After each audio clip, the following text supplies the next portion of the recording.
আসসালামু আলাইকুম রহমতুল্লাহ। আশা করি সবাই ভালো আছেন। আজকে আকাশটা মেঘলা আছে এখনো। গত ২-৩ দিন ধরে ব্যাপক বৃষ্টি হয়েছে এবং সাথে ঝড়ো হাওয়াও ছিল। তারপরেও হালকা শীত আছে। সেই সাথে আমার লাউ গাছ পাতাগুলো মরে যাচ্ছে। তাই চিন্তা করলাম যে মরে যাওয়ার আগে এই পাতাগুলো যদি আমি কেটে ফেলি তাহলে এগুলো লাউ শাক ভাজি করে বা অন্য কিছু দিয়ে রান্না করে খাওয়া যাবে। সেজন্যই আমি আজকে লাউ শাক কাটতে আসছি।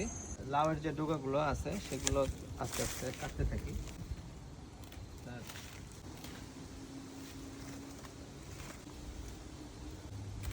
আস্তে দেখা যাক যা নেওয়া যায়।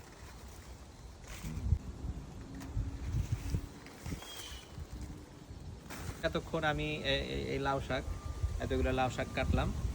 তো গাছে লাউ লাউ শাকের যে একটা তরতাজা ভাব সেটা কিন্তু চলে গেছে।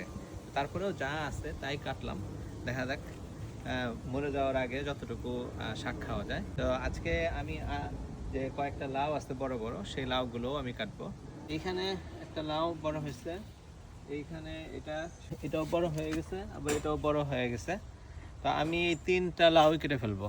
তো প্রথমে এইটা কাটতেছি। বিসমিল্লাহ।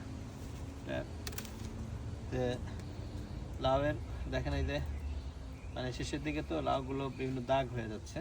এটাও কেটে নিচ্ছি। এগুলোর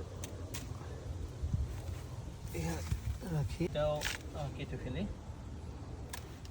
তো আজকে একসাথে আমি 3টা লাউ কাটলাম।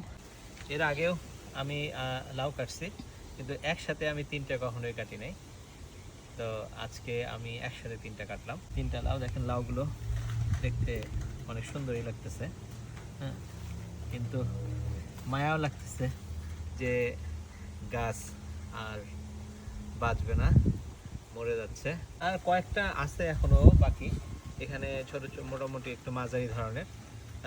দেখি ওগুলো কতদিনে বড় হয়, আসলে বড় হয় কিনা সেটাও একটা বিষয়, যে আসলে বড় হতে পারে কিনা। যদি বড় হয় তাহলে ইনশাল্লাহ খাওয়া যাবে, কাটা যাবে। আল্লাহর রহমতে অনেক কিছুই তোলা হলো, লাউ শাক এবং লাউ। তো আজকে পর্যন্তই, ইনশাল্লাহ আবার দেখা হবে নেক্সট কোনো ভিডিওতে। আল্লাহ হাফিজ।